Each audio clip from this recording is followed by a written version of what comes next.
Mbote bandeko, bisika nyoso bozali, boza kolanda ngai. J'espère que makambo na koloba lelo eko zokisa mitema ya batute. Mais ezali likambo ya kobundela mboka pe koloba vérité. Tant babundelaka mboka, batalaka poso mususu te to ekolo mususu te. Batalaka mingi mboka na yo, libota na yo. Alors, on a kolobela lelo, na kolobela mingi Angola.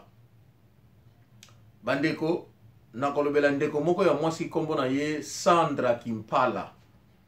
Azali chroniqueuse ya Eco RDC na Angola. Eko kamusanga ba chroniqueuse yango ba komiti na Angola. Kaka na ba bêtise oya Congo na Angola.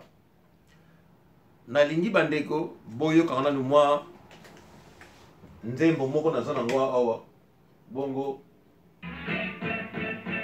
bona na nzembo oyo vosotros ir a vivir a través nuestro mejor cantadores boyo ka nzembo malamu bongo na el diablo kokota do ritmo Sam Mangwana na article oyo na lingi koloba es verdadera música con ritmo de oro. Voy a ganar nzembo oyo soki boyoki yango bongo sikoyo na koya na explike bino mpo nalingi koloba bandeko bofongola matoi malamu mwana mwasi oyo kombo na ye Sandra Kimpala aza chroniqueuse atambolaka kozwa information na nzela me ye moko ase renseigne te yoka waka nzembo oyo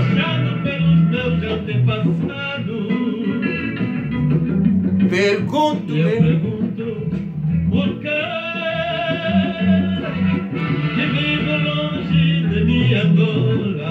nzembo oyo bamikolo mingi bakoyoka yango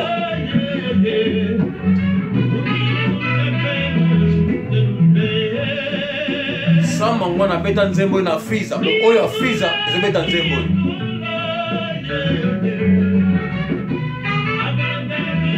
triunfaria Hace 14 años me falta para combater pela tua liberdade de Angola a combater pela tua liberdade Angola que dia a verdade triunfaria. agora a verdade está a triunfar minha Angola a nossa Angola não é a vossa Angola.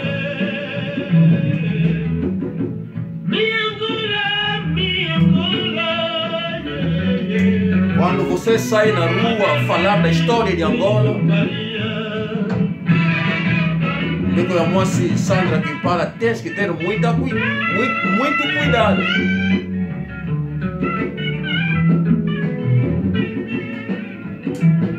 Parce qu'on comprend les lots, on a un moment de difficulté. On dit que ma belle n'a bien comme un comme malamu, ma belle n'a bien comme malamu. Mais il y a une réalité qui existe. Et cette réalité, qui est la vie angolaise, qui vivait à l'époque au Congo, et la vie congolaise que vous vivez en Angola.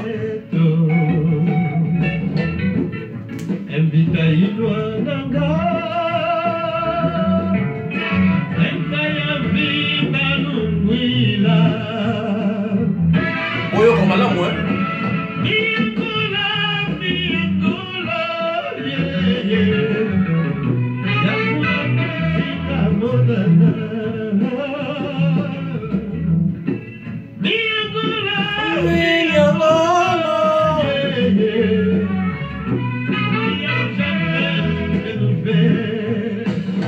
Vamos nos ver.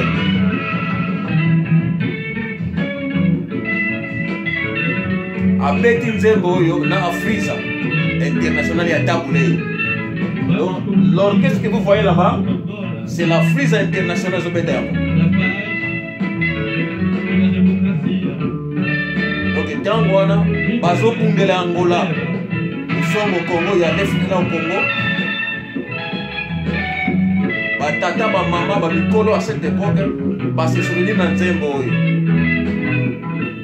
bongo Sandra Kimpala na kozongela yo na kota mamuke na histoire ntango kosala bichroniqueuse na bino wana oza kosinforme te.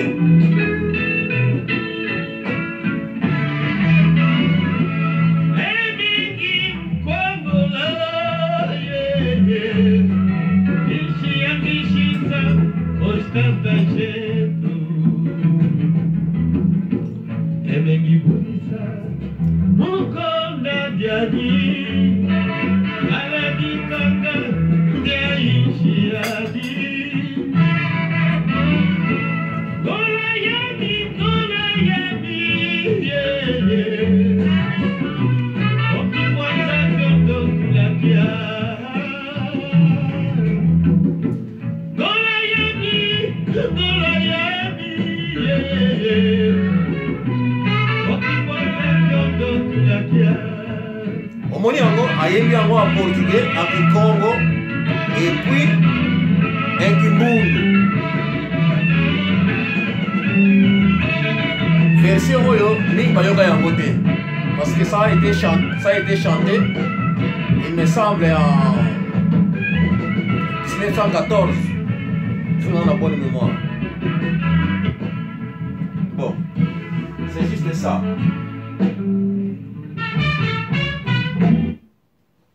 Alors, tikana continue sigoyo na pesa Sandra Kimpala histoire ya Angola.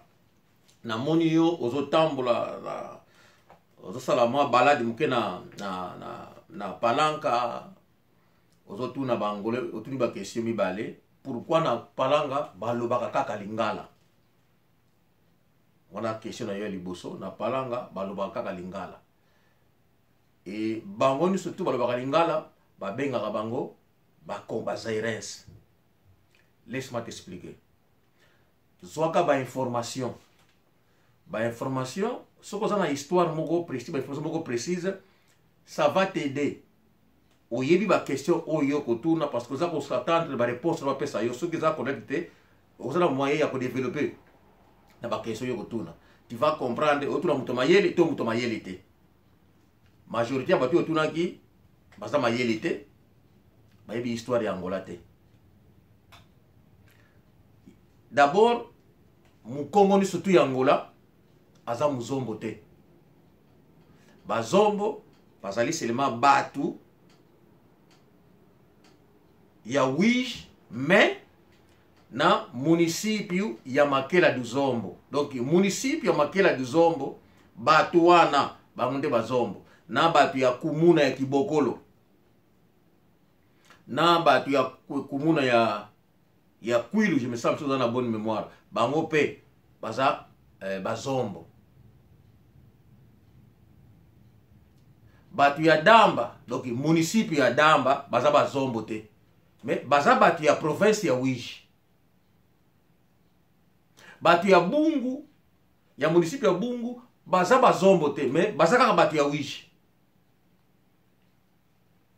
Donc batu ya bazombo bazana bango kaka un certain nombre ya batu ya municipio ya Makela du Zombo batu wana na batu ya Kibokolo batu ya Tsoso Kwilu bango bazombo. Batu ya Damba batu ya Kimbele municipio ya Kimbele, tous ces mondes là ne sont pas des bazombo. Et ça de même na province ya Zaire na Mbanza Congo. Batu bazakuna baza batu ya province ya Mbanza Congo, mais ils ne sont pas tous San Salvador. Batu ya Soyo baza ba San Salate.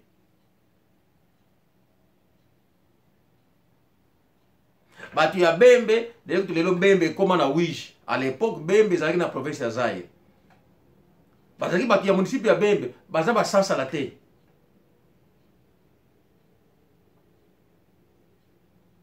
Donc, baza moi ebele. Même munoko na bango na San Salvador na province ya Zaire ekoko kokana, mais baza bango ni San Salvador te. tozana ba Solongo bazana na province ya Zaire bazaba tasasa bazaba Salvador te mais azam Solongo mutu ya soyo azam sa Salvador te.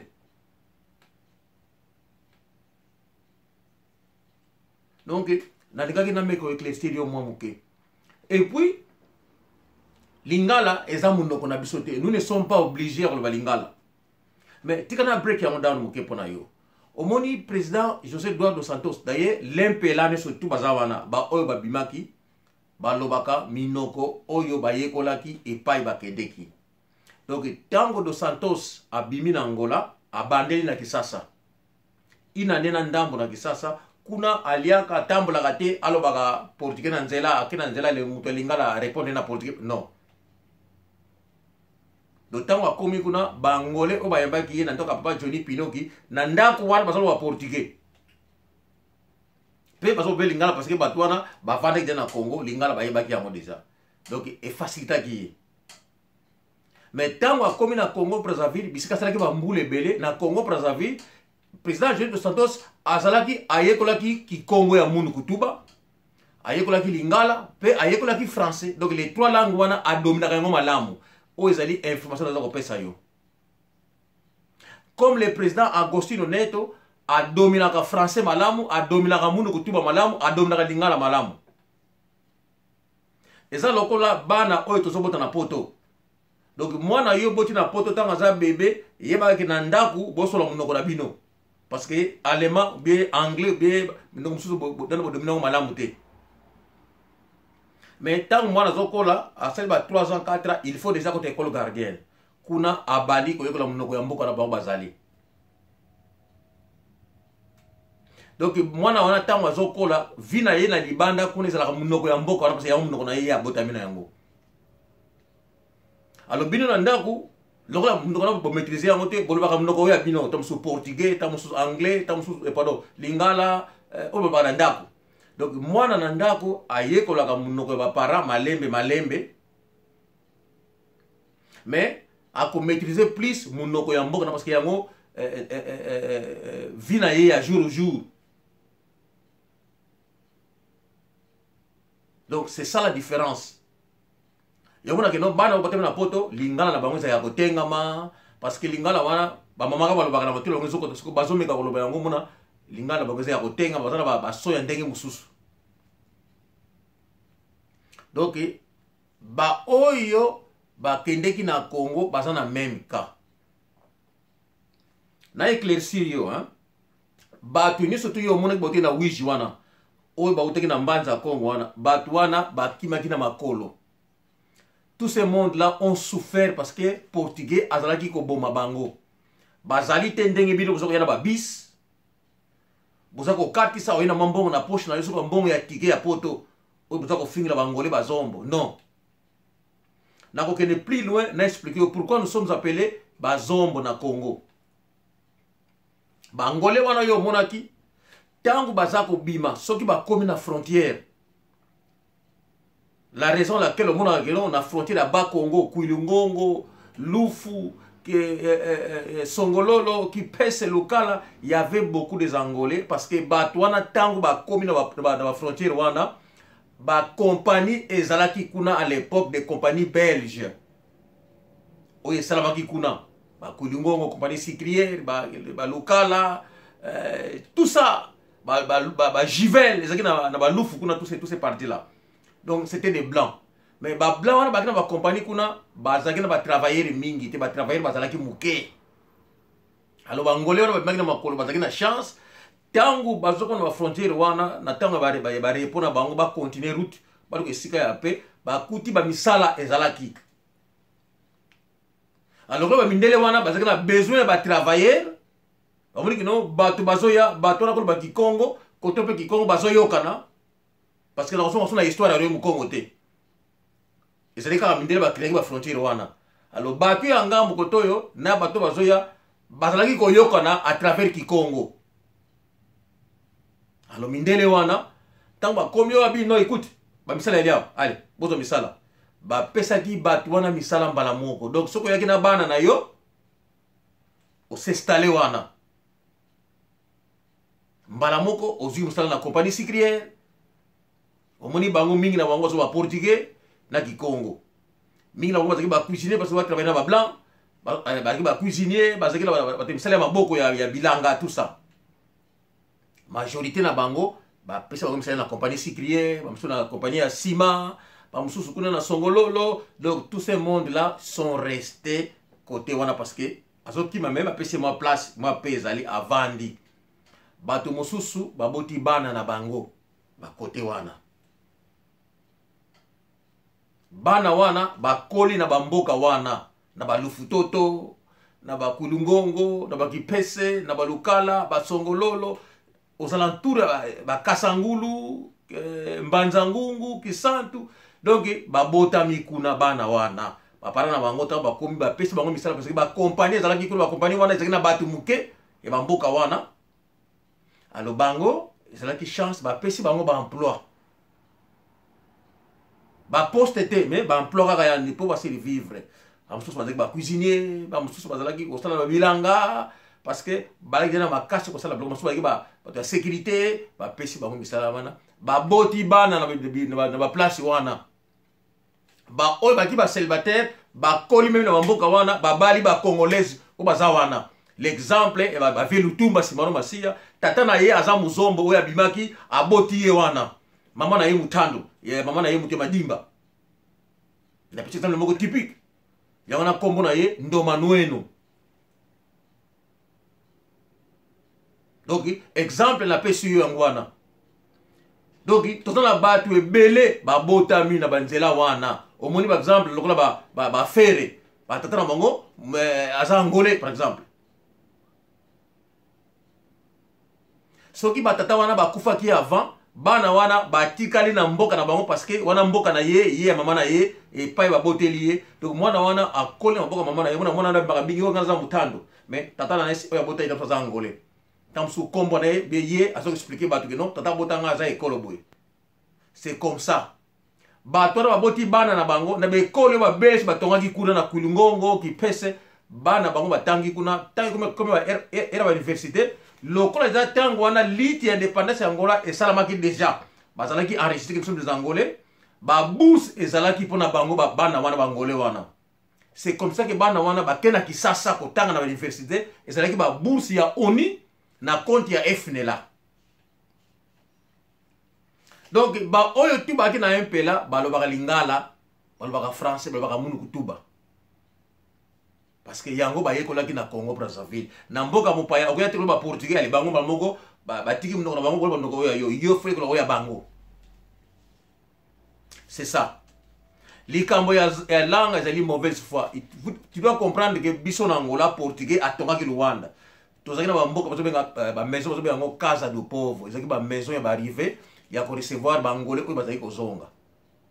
Donc ezaki une façon ya recensement vrai angolais soka zongi okava na casa de pauvres. C'était des maisons réservées pour des peuples angolais qui rentraient chez eux au pays. Donc tango yo ok na casa de pauvres ba garder kuna na mwasi na bana toza yo moko ba registrer yo batali mboka na pa yo utaki ba vérifiant que effectivement il est de l'Angola batali beti. Donc non na docteur dans un ingénieur automatiquement tant aux docteurs aux ingénieurs amoni non c'est un cadre angolais mbala moko ba lukilo ndako. À cette époque na 75 ba portugais ba kimi ba bimi pour bitumba wana ba angolais ba guerrier angolais ba zonga ba prendre l'indépendance. La majorité des portugais sont sortis ba kimi ba ndako etikala ki vide ba ndako lokola ya bino ya kisasa te biso portugais atomaki ba ndako biso benga na poto biso na anglais be yango na Angleterre be yango ba council house na France ba yango ba ndako ya HLM na Allemagne na ebite ba yango nini kuna biso na Angola bazo benga yango junta de habitation na portugais parce que yango ba ndako ya junta de habitation. Donc ba maison construite par le gouvernement portugais oyo ba pesaka na peuple angolais. Ça fait que comme on ndako batonga déjà ndako ya 2 chambres, ndako ya 3 chambres, ndako ya 5 chambres. Alors ye ozana bana misatu uti na Congo za angolais ozongi côté ba ponili ndako ya 2 chambres. Donc ok kovanda kuna na ndako na deux chambres si vous avez un immeuble ils ont un immeuble si vous avez 3 chambres ya C ils ont vivenda donc villa oko kovanda kuna. Donc à cette époque ce qu'on y va enregistrer ba télé za cadre ba tio kuna ba moko ba zimu sala ba pesi yo tangu wana batu mususu oyo balobaka lingala te bazalaki pe kovanda na bapalanka bakazenga me kazenga yeke nango vide ezalaki nango vide. Et puis il faut comprendre que non peuple angolais azali différent na peuple congolais.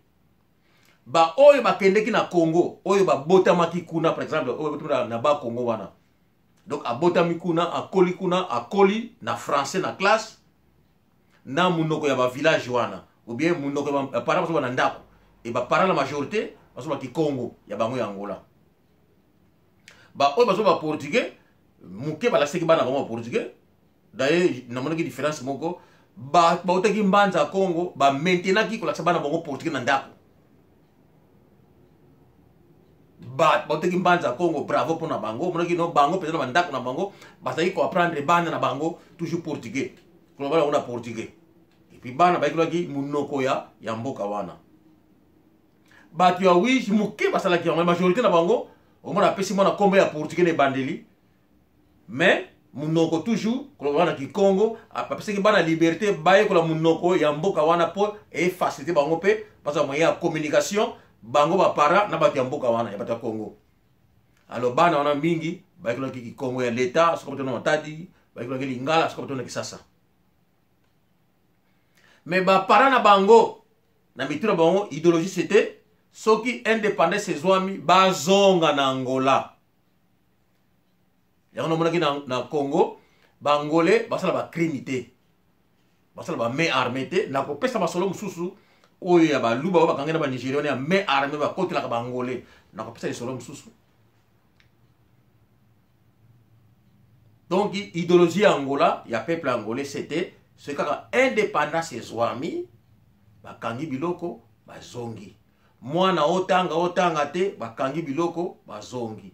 Mais est-ce que date yango bayebaki te bazalaki kobuna. Ça fait que avant indépendance bana mususu basilisi classe bakena université na bourse ya FNDA basilisi pe université suka nango kuna gouvernement congolais akina besoin bango ba travailler Mobutu tellement reconnaissant après que no bangolais bayaki ba contribuer ki mingi na économie ya Congo.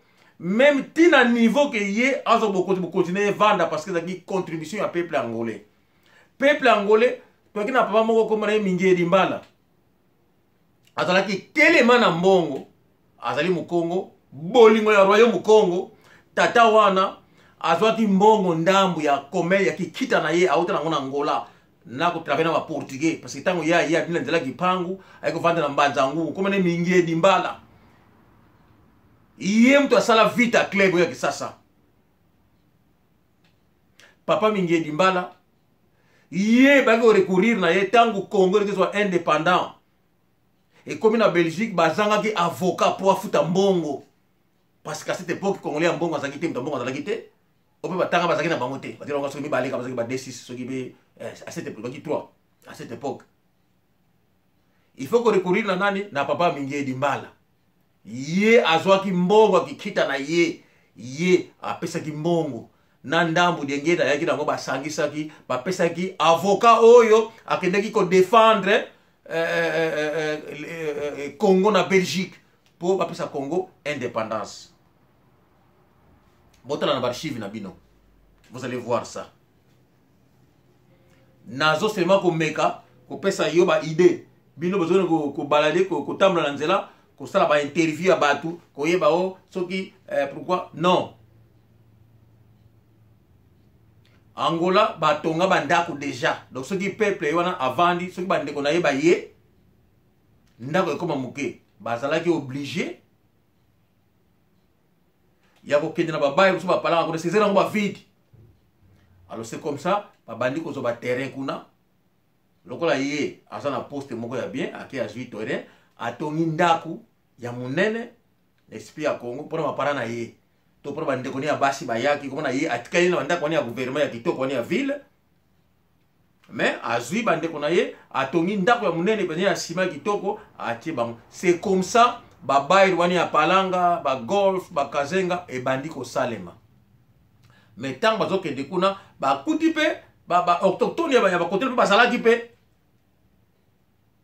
Mais ba tuana bazaki na difficulté à langue parce que portugais nan ba maîtriser ki yango te. Mais ils étaient des Angolais, ba parents ba ba Congo, ba oyo ba papa déjà oyo ba miye ko laki déjà portugais. À ce moment-là, on commence à attendre bazongi bon portugais kuna ba tuana bazako se communiquer na ba tuana monique oui, il est angolais. Biso tena ko mo ko Kombala. Abimana été. Petit frère encore moi si, comme ça moi si, comme Kombala, il est vivant, il est dans les 90 ans maintenant, oui, 95 ans, il est là. Ou 80 ans, mais ça me semble dans un bon moment. Au-dessus à 80 ans, il n'est pas sorti. Il est resté en Angola, à Kenabawambo, à Tansi Bawambo, après ça, il est au Luanda. Les gens ne savent même pas qu'il est qui Congo. Ce qu'on fait les mois, et puis, il y a des gens qui sont oh. Au final, si on va la Zairens, elle est na Zairens, c'est angolano. Ye abimate, ye histoire angola, ye bi ango portugais, abeti, bakini, baketi, kongo, bazongi, lui il est là, il est resté. Basali, basamizanga, bakazenga, lui il est là, il a tout vu, il est vivant. Ngai kutuso na ken angola, na kopesa ye, na sala ye interview, apesa histoire. Il n'est pas que portugais, na kizombo na ye. Yaki bokolo oye ya botama kitama portugais. Comme on a ye, Koko Mbala, il vit, il est vivant. Il doit avoir 83 ans, 85 ans ou dans les 90 même. Il est vivant. Donc, les alliés bino ba congolais. Bozali kuya kulipso makambo na Angola wana. Comme mal vit lelo. Et puis, il y a une mauvaise foi, il y a un gouvernement angolais. Au besoin qui va pouvoir parce que la majorité n'a pas mélangé avec les Cap-Verdiens et les Saint-Thomé. Il va créer conflit entre les FNELA et Bango. Na kosa la deuxième partie, kakapona yo Sandra Kampala, so qui Mpala. Na suki na wana na première partie. Bandeko, bota la idée na lobby, bongo bala na deuxième partie na yango. Merci.